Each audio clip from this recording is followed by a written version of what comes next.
So we have Erik Johnson back on the podcast. Very happy to have you. I guess the YouTube channel. I don't know if we're going to be doing the podcast as well as the YouTube channel, but it's good to have you back on doing this interview for the second time.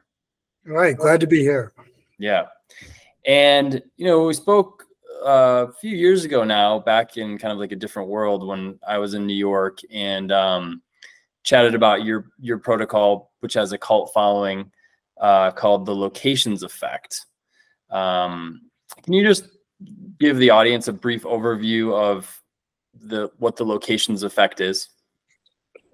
Well, actually, it was an observation made by Sir Richard Manningham back in 1750 that people in Great Britain who were getting a strange disease called the febricula, or little fever, would be left with a lingering sensitivity to climactic change in the weather, rainy days, strong winds would seem to affect these people quite severely. And they were associated with the damp, cold, humid, moldy conditions that they were living in, because when people went to dry climates, they would improve. So that's essentially what the locations effect is moving to a drier climate, a less moldy one, to see what happens. Right. And I mean, there's so much to get into, because when we spoke at the time, I was living in New York City, and it was a compelling conversation for me to have with you, essentially just discussing the ways in which location can affect physical health. That's at its most basic. That's kind of what we're talking about.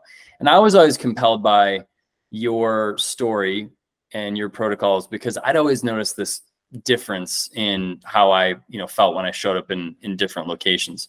I think before we get into kind of like the meat of the conversation, though, you mentioned this English researcher, and then the last time I shared this quote with you, I want to put it on the record again, and we're going to put a visual of this quote from Nietzsche, who described a similar phenomenon, which is, Nietzsche said it was an essay titled "Why Am I So Clever?" Sort of egotistical Nietzsche, I suppose, but he says, next to the question of nutrition is that of locality and climate.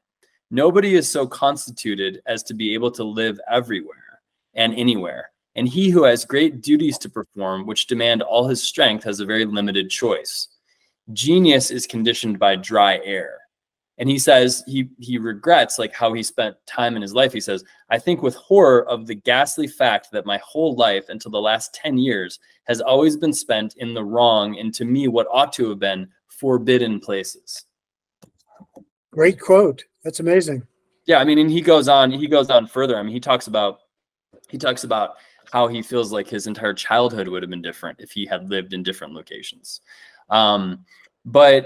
And we'll get into some of the different schools of thinking in terms of your protocol, but can you just get the audience up to speed, for those who don't know your story of getting really sick and then recovering?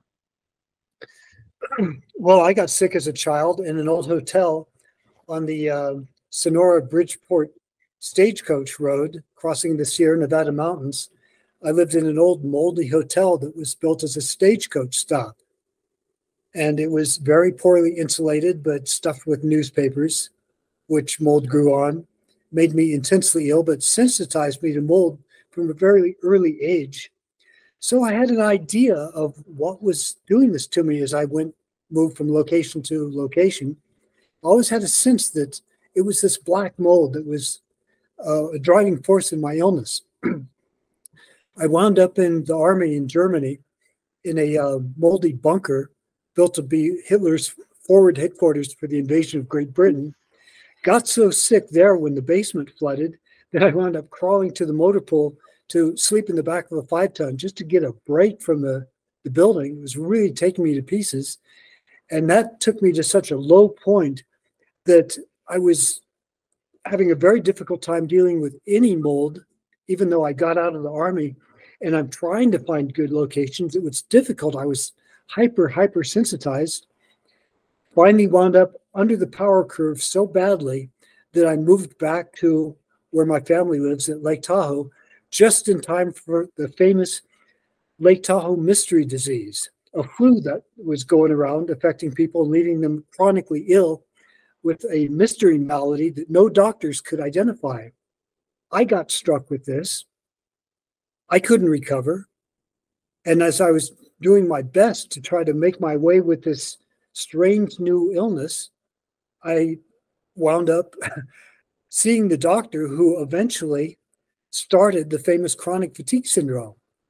And he included me as a prototype for this new syndrome, even though I told him that mold was a major portion of my illness. And he said, that doesn't matter because researchers will come and they'll figure it all out. And I made the observation that other people with this mystery illness had the same exact reactivity to the bad buildings as I did.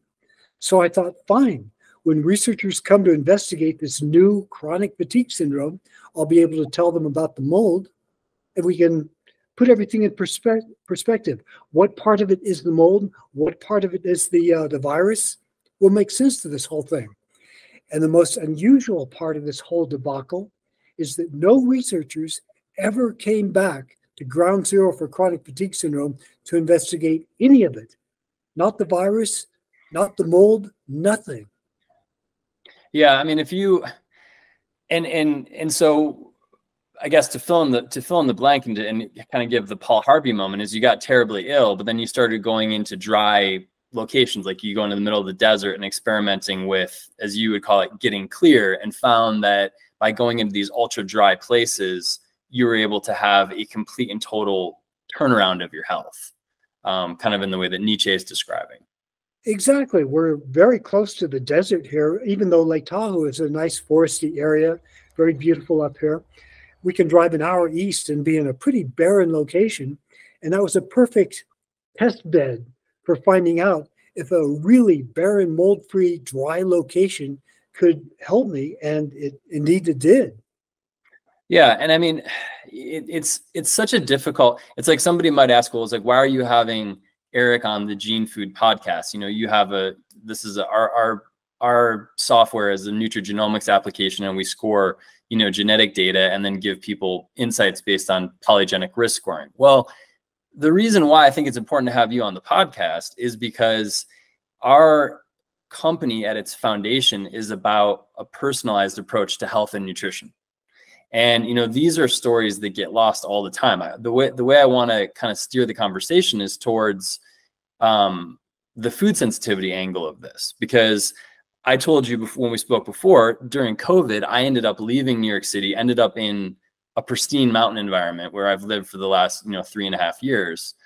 I had literally every single food sensitivity. I used to religiously avoid gluten. I would religiously avoid, you know, different types of foods that I had possibly had like an IgG food sensitivity test to in the past. I was very focused on, oh, I can't have that food for this reason. I was, you know, afraid of this food or whatever, right?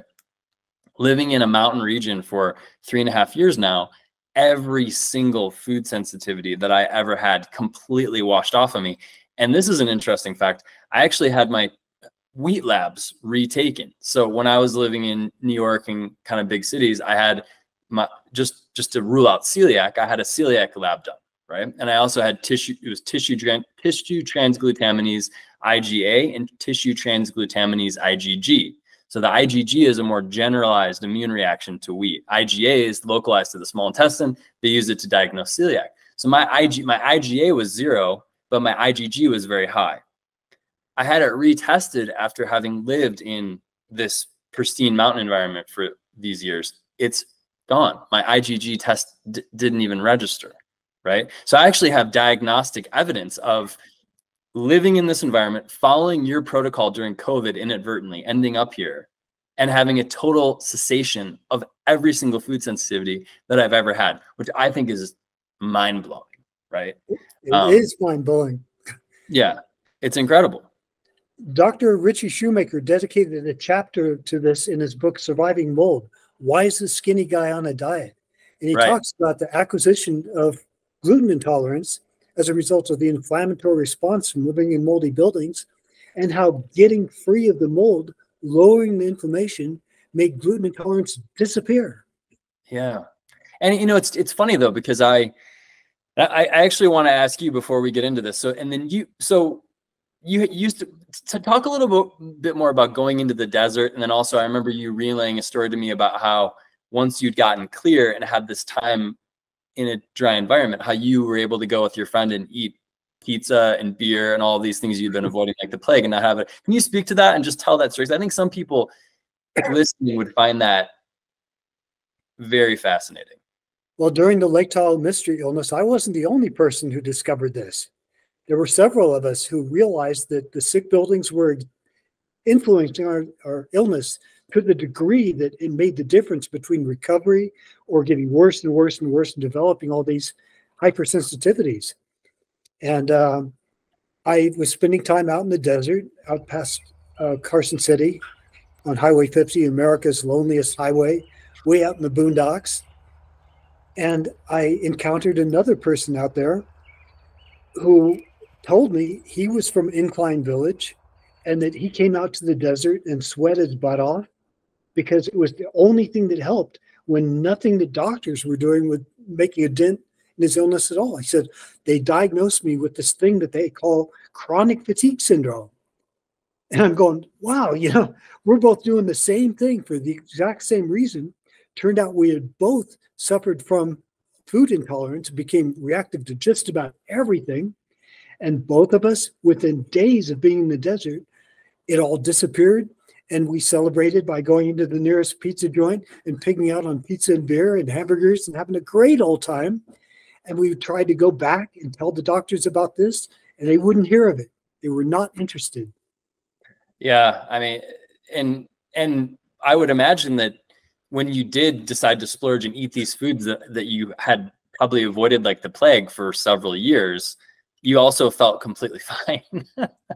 Exactly. No consequences, no adverse. It wasn't as if, oh, a little bit is bad or more is worse. It was nothing like that. It was like the reactivity was shut off like a switch. Yeah. It's like you can go and eat these foods like a normal person, essentially, and just enjoy them. I mean, maybe maybe it's not your most optimal state. Like you sit there and eat burgers for a month in a row. Maybe your blood pressure or your cholesterol, whatever, is not going to be optimal, but you're not having this instant hyper reactivity that so many people have developed especially in our big cities. Sure. And just as Dr. Shoemaker said in his books, the fact that this genetic machinery can be switched on and off by inflammation is such a valuable clue to researchers that for them to overlook it, it's just, well, totally insane. Yeah. And it's, you know, I think we who have sort of seen the light of this, we as two people who this applies to, where we have seen this complete transformation based on location. You want to get out and spread the message. And that's why I wanted to have you on, you know, I mean, our YouTube channel is just kind of getting started and growing, but I think it's important. Hopefully somebody will watch this who this can help. You also want to temper it and not send people down, you know, on a wild goose chase, because part of the problem with this conversation in the first place is if you turn on nutrition conversations on YouTube or anywhere else for that matter right now, or you go in Erewhon or some grocery store in West LA, everybody's terrified of their food. I don't want to make people terrified of their homes or of their location, but I also don't want to hide these stories as well. You know what I'm saying? Well, it's the simplest thing in the world to check. You don't have to abandon everything and toss out everything you own and just do anything crazy. Just go camping in the desert for a couple of days. Simple as that. I know. It's incredible. I mean, I'm in the Tetons. So when I first came out here on a ski trip, I couldn't believe, you know, when I would get into a good location, I would instantaneously feel better. I mean, it's, you know, and I noticed that going back when I was a kid. I mean, I can think back to being, you know, a teenager or even, you know, in my early 20s and going to like Central Coast, California, or, you know, like we talked about before, like the wine regions of Sonoma and Napa, these really dry, sunny places, or even coming out here. I just noticed it like right away. And I remember journaling and saying, lamenting time wasted, just like Nietzsche, frankly, in a similar way to Nietzsche, lamenting time wasted, even in New York City, which is a city that I love. I felt like, man, you know, getting clear here is so revelatory that I regret spending time in locations that I wasn't well suited to. Yeah. It's like you have to look back on all the time you spent in misery, suffering, when it was so easily avoided. What a waste. Yeah. But, you know, back when I was in this old hotel, by some miracle, this had a collection of Mark Twain books, you know, Huckleberry Finn. And I was reading all these books. And there's a passage in there in the book called Roughing It, where Mark Twain talks about his time spent in Virginia City, which is just above Carson City, just east of Lake Tahoe. And people dealing with the illness back then of the consumption, or what we would today call tuberculosis, which is like a death sentence. You would really turn into an invalid and die from tuberculosis or the consumption. It was a terrible, terrible thing.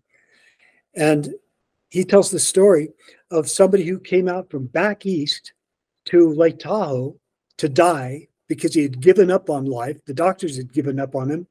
And within a couple of days of the clear air at Lake Tahoe, camping out under the starlight, he was like a new man, bounding over the mountaintops like a mountain goat. Yeah. I mean, I believe it because, you know, I've seen it. I would say, you know, one of the things that I've been reflecting on lately is like, as a new dad, I mean, I have two young babies at home, so I've been getting like no sleep. And one of the things that's caused me to sort of like dust off the Gene Food YouTube channel and some of these platforms that I had frankly burned out on for a little while is realizing that as powerful as of a tonic as this can be for some of us, if you don't sleep, like, you know, if you're getting 3 hours of sleep a night and you're eating terribly and you compound that for months, no location is gonna save you from your own sort of like, I guess, your own mortality, as it were, or just your own human condition. But I do find that just it's so much easier for me to be clear and healthy in places like this that it's incredible. Can you speak to your concept of, we've been kind of touching on it, like this Tahoe guy, I'm talking about it, your concept of getting clear, or maybe actually better, the unmasking, the idea of unmasking? Well, that's a very well-known concept in multiple chemical sensitivity circles, whereas once you become triggered by something, you become more reactive and more reactive to more things. So there's a spreading involved. And of course, the more you're reacting to, the more miserable you are. And it's just like a runaway train. It just keeps building and building. And then you get clear and these things start to peel off one by one. And they become more acute to you. You become more sensitive to them. So time spent away, instead of just feeling generally ill all the time, you're able to point at your individual triggers. And that's the whole point of getting out to the desert, is getting a break and unmasking to these triggers so you can identify them. And I simply took these and transferred them to toxic mold, to the mold paradigm, and found it was identical, because mycotoxins, really, they're just chemicals. They happen to be from mold. Well, so that's a great, see, that's something that I had forgotten. I'm glad that you mentioned that. So essentially what you're looking for are like the canonical sensitivities. So what we're describing here, correct me where I'm wrong, because I want to get this right. I mean, so you're still identifying some sensitivities that may be, you know, canonical, foundational, sort of stickier. And by unmasking, you can figure out what those are for you. But several of the things that you had thought you were reacting to, it's really just downstream of this main issue. Is that right? Exactly. And a lot of people who were absolutely certain that their primary trigger was some kind of chemical, especially formaldehyde in new houses, it turns out that they wouldn't have had that formaldehyde reactivity if the house hadn't had toxic mold. Yeah. And then, you know, just to kind of touch back on this whole idea of discussing this with physicians, the place that I really got hammered by, that was a huge launching off point for me to really look for my own sort of unique footprint, my own makeup, because I had this terrible reaction in Austin. And you would go and you talk to a functional medical doctor, or you talk to, you know, a well-known name, the holistic physician who has a specialist in mold. You know, I won't name names, but, and they would, I mean, this idea that that you can't thrive in a certain location is absolutely forbidden. I mean, in most conversations, they just say, oh no, it's, you know, whatever it could be.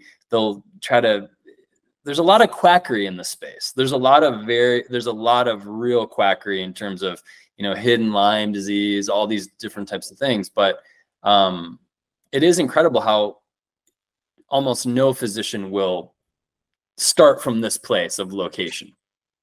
Yeah, it turns out it's not profitable for them. Selling people the idea that you might have to change locations or avoid specific things or work this out on your own is not really what they're interested in. They want to sell their drugs, their products, their air filters. And a lot of people, they just want this handed to them. But the beauty of this strategy is that you're doing it all for yourself. Everything you work out, you do it on your own. You're going out to the desert, get clear, unmask, bring your senses up so that you can identify for yourself exactly, point at it. What is bugging you? And of course, once you return, the reverse happens. As your body tries to protect itself, you move back into masking again, where you just feel generally ill. So it's the transition of going from a good place to a bad place and then pointing at your triggers is what enables you to find out this is what's bugging me the most. And for many people, it turns out that it is a very particular type of class of mold, and these are the trichothecene-producing toxic molds. Now, that's toxic black mold. Two-part question. So is that's toxic black mold, and also what do you now?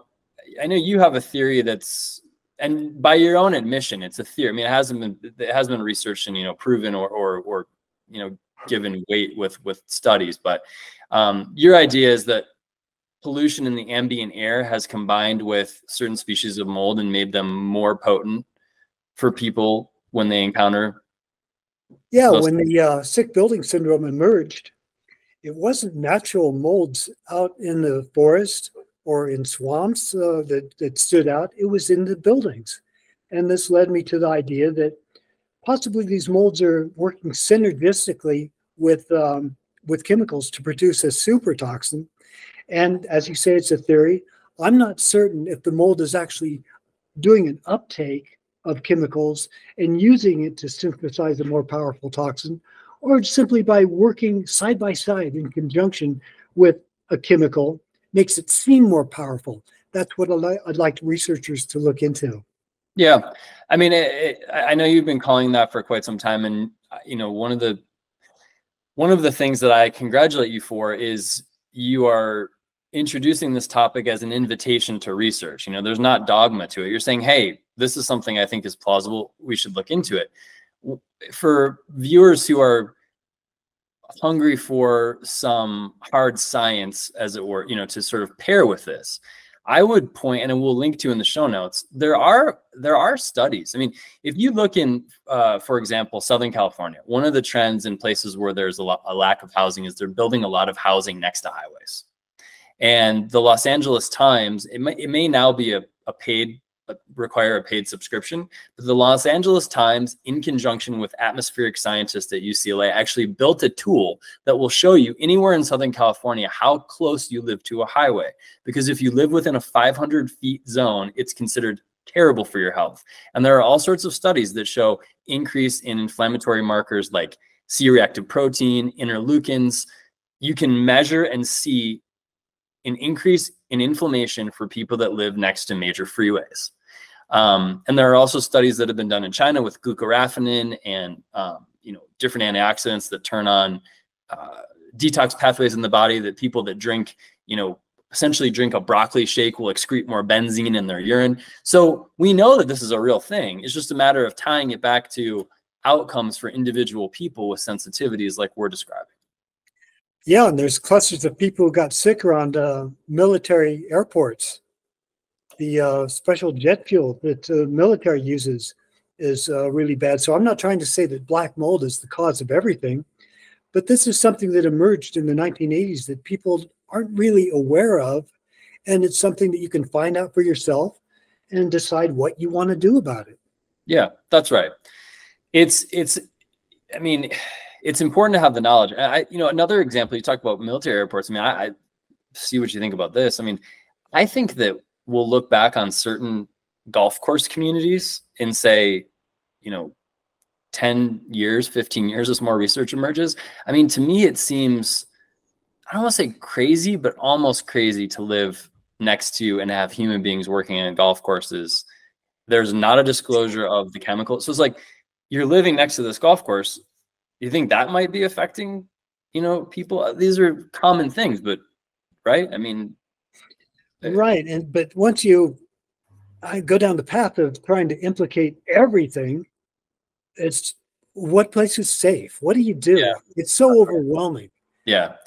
No, it's true. And because I'll actually give a shout out to one of our newsletter subscribers, my friend David, who, you know, I sent out an email newsletter to our distribution and basically said, hey, I want to let everybody know, like, this inadvertently happened to me during COVID. I ended up living in the mountains, and I had a total and complete reversal of, you know, nagging food sensitivities, just nagging things that living in urban centers I'd been dealing with for a long time.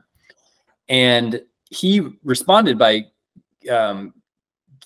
recommending this book. It's called Letting Go. I forgot the name of the author. I'll include in the show notes.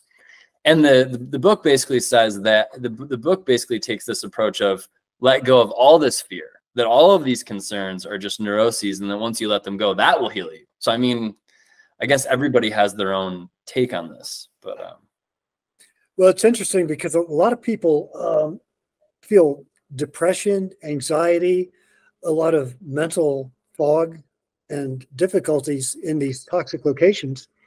They attribute a lot of their problem to their emotional state. And we really need to parse out, okay, did anything really bad emotionally happen in your life to be such a driving force in your illness? Or is it possible that your emotional state is being driven by this chemical exposure? See, that's how I feel. I just, you know, and again, you don't want to paint with too broad of a brush, because there's going to be people for who this does not apply. I don't want to, in so many of these nutrition and health circles, you have an N=1, somebody has a health problem, they solve in a specific way, and then that becomes the solution for all of humanity. I mean, that's basically what all of the nutrition world is, right? So I don't want to fall into that camp, but I agree with you 100%.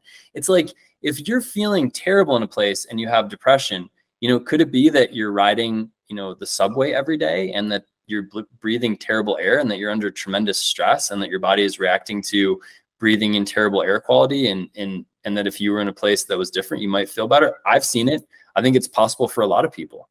Again, not everybody, but I'm right there with you. So if you're going to give a closing message to somebody out there, and I think I know what it's going to look like, but what's your final thought, especially on the topic of food sensitivity? You seem to be familiar with chronic fatigue. What would you say to somebody out there who's kind of just being introduced to you and your protocols? Well, I find that most doctors do tend to be quacks and ripoffs. And even if they don't get into it wanting to sell certain products or subscribe to a certain philosophy, they kind of get pushed into it, because if they don't, they lose all their patients, they get no support, and their patients will badmouth them. So once somebody gets locked into a certain niche of promoting a theory of selling whatever it is that they've got as a product, that becomes their defining modus operandi. They're trying to sell you something. Whereas what we're espousing, and my organization, Exposing Mold, is to find out for yourself. We subscribe to the concepts of the father of multiple chemical sensitivity, Dr. Theron Randolph, who espoused finding out for yourself. Get clear. Do an avoidance experiment. Determine for yourself what you're reacting to, and make your own decisions based on an enlightened choice, rather than what doctors selling all these various tests might be trying to get you to do. Yeah, it's a good message. I mean, I think what you're describing, there's many excellent functional and holistic practitioners out there. My favorite tend to be the ones with an allopathic background who then weave in a functional perspective. I think that's a great combination. And there's many excellent physicians out there, but I think what you're describing is like the shadow side of the functional medicine industry. You know, it's like I would go into, when I was very sick in Austin and I was going in to try to find answers from a functional doctor, I would sit in this IV room, I'm being given, you know, God knows what. And there's all these people that are feeling horribly in there. And you just think, you know, is IV therapy really the answer for this? It's like, probably not, right? Is that really going to do anything? You know, probably not. So beware of the shadow side of the holistic medical industry. I completely agree. And what I would say too, to riff on that, is just sometimes the cause of the food sensitivity has nothing to do with the food. You know, it has to do with where you're physically located. Completely.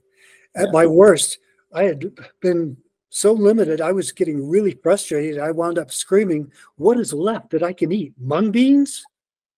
This is crazy." So what was your avoidance list at that time? The classic stuff: bread, cheese, nuts, red wine would just absolutely knock me out. And it was starting to extend into certain vegetables. And that just made no sense, because supposedly all this stuff is good for you. It's what you're supposed to eat to get better. And here I am reacting to it. And that's really the point where I realized, I remembered how much better I felt out in a desert location. Like, I've got to give this a shot. I ran it past my doctors and they said, "It's not going to work. It's already too late. You're too sick. You need our medications, our drugs." And I go, "Well, I can't afford it. So I'm going for it. I'm going to give this a shot and see what works." And it worked gangbusters. Yeah. I mean, I can remember when I was living in Austin, I would go to this, and which is a community that I love. If anybody's in Austin who wants to eat like phenomenal food and just a really unique environment with great people, recommend going to Casa de Luz. Awesome place. It's a macrobiotic. It's not a restaurant. It's like a community. But I remember, you know, I was eating macrobiotic meals like 2-3 times a day, and then I started like taking the grains out. So I'm eating macrobiotic without grains, and it's just at some point it's so unsustainable to eat like this. You know, like this style of eating when everything is, you know, you're afraid of lectin, you're afraid of, you know, gluten, you're afraid of soy, you're afraid of glyphosate. It's just it's a really difficult way to live. So oxalates, you've got to cut out all oxalates.